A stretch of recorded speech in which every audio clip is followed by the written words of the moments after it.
The Flannan Isles Lighthouse Keepers. Picture this, 3 hard-working lighthouse keepers on the remote Flannan Isles, miles from civilization. Their job? Keep the light on, stay sane, and not get eaten by the elements, or each other. Simple enough, right? Wrong. When a relief crew arrived, they found the lighthouse eerily empty. The men's coats were gone, a meal was half-eaten on the table, and the logbook mentioned bizarre weather. But there were no bodies, no clues, and no "sorry, we quit" notes. Just silence. Theories? Oh, they're as wild as the Atlantic winds. Maybe a freak wave swept them into the sea. Maybe they fought to the death over the last biscuit. Or, my personal favorite, aliens decided to kickstart their lighthouse collection. One theory even suggests the island drove them mad. After all, who wouldn't start hearing voices after weeks of staring at fog and rocks? The mystery persists, but let's face it, if you're stuck in a lighthouse with 2 co-workers and the only entertainment is polishing a lamp, things might get weird. Whatever happened, the Flannan Isles keepers left us with an eternal question.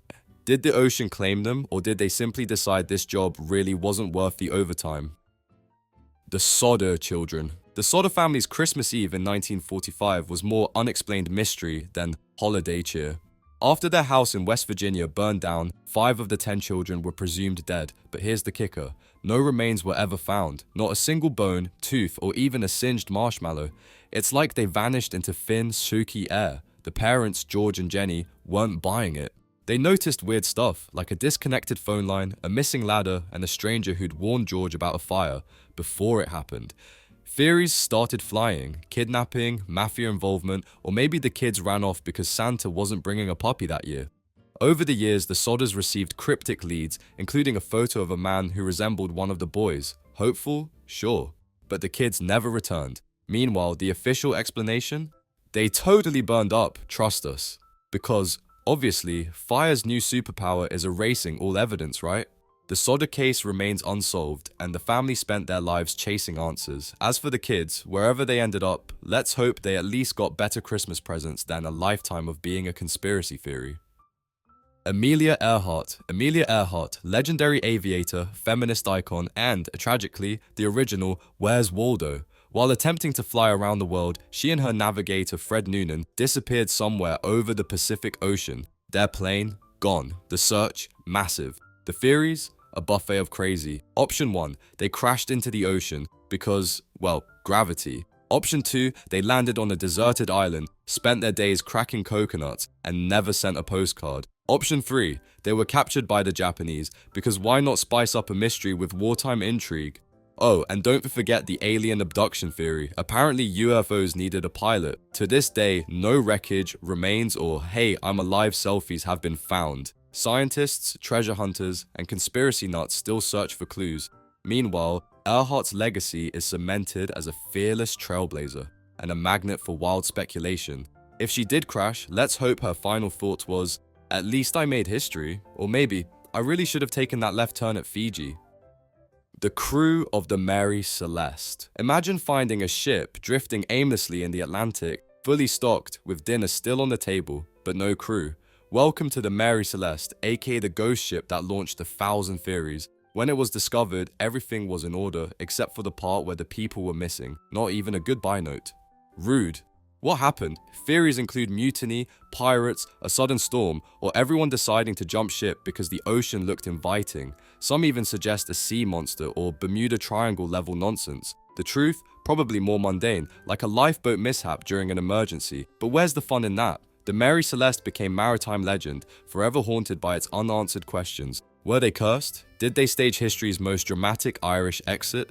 Whatever the case, it's a reminder that sailing the high seas is just nature's way of saying, you might disappear, but at least it'll be mysterious. Lars Mittank. Lars Mittank was just a guy living his best vacation life in Bulgaria, until one day he totally lost it. After suffering a minor head injury during a fight, Lars became convinced people were out to get him, probably because that's what a bump on the head does, right? So, instead of getting some rest, he went full paranoid mode. He refused to board his flight home, even after being cleared by doctors. But the story takes a bizarre turn when security footage shows Lars sprinting through an airport like he's in a Die Hard movie, only to vanish into the wilderness like some kind of real-life lost character. No trace of him has ever been found, and his story has fueled all kinds of theories. Is it a case of a man cracking under stress? Was he caught in a secret spy game that nobody signed up for? Maybe he became one with the forest, living his best life as a survivalist in the wild. Whatever happened, Lars Mittank's disappearance has all the hallmarks of a dark comedy: confused travelers, paranoid decisions, and one airport that will never be the same. Jim Sullivan. Jim Sullivan was an artist whose career was on the rise until one day he vanished into the New Mexico desert like he just stepped out of a bad 1970s road trip movie. The strange part? He left behind a haunting album called UFO, because why not name an album after a phenomenon that would make everyone think you were the first to get abducted? Sullivan's car was found abandoned, but no sign of him. Some say he was a victim of foul play. Others claim he found himself face to face with extraterrestrials. Either way, it seems fitting that someone whose music was all about mysterious, otherworldly forces would disappear in the most mysterious, otherworldly way. If nothing else, his case is proof that you don't have to be abducted by aliens to get a cult following. Just disappear without a trace, and you'll have conspiracy theorists dimtila forever. Brandon Swanson. Brandon Swanson's disappearance is a great example of how a phone call can take a tragic turn, because his last one was very confusing. After his car got stuck on a rural Minnesota road, Brandon called his parents for help. They talked for over an hour trying to figure out where he was. At some point, Brandon said, "Oh shit," and then nothing. The line went dead. This, of course, sent everyone into panic mode. Despite extensive searches, there was no trace of Brandon and no good explanation for what happened. Was it a prank? A freak accident? Did Brandon stumble into a hidden world where no one can hear you scream?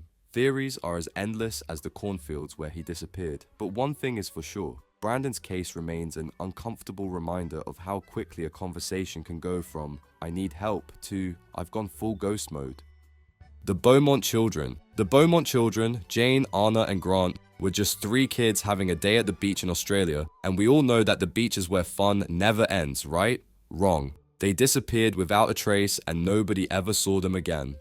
The strangest part: several witnesses claimed they saw the children with a tall blonde man, possibly a friend of the family, or a creepy stranger with no business hanging out with kids. Yet despite the numerous sightings, the case went cold. Over the years, rumors swirled that the kids were taken by someone who knew the area or who had sinister plans of their own.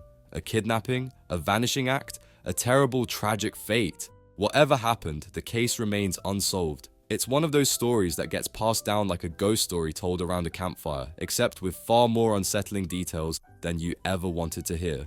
Now, the Beaumont case sits in the "where did they go" file, gathering dust and unanswered questions, while Australia tries to shake off the weird vibe of its most infamous mystery.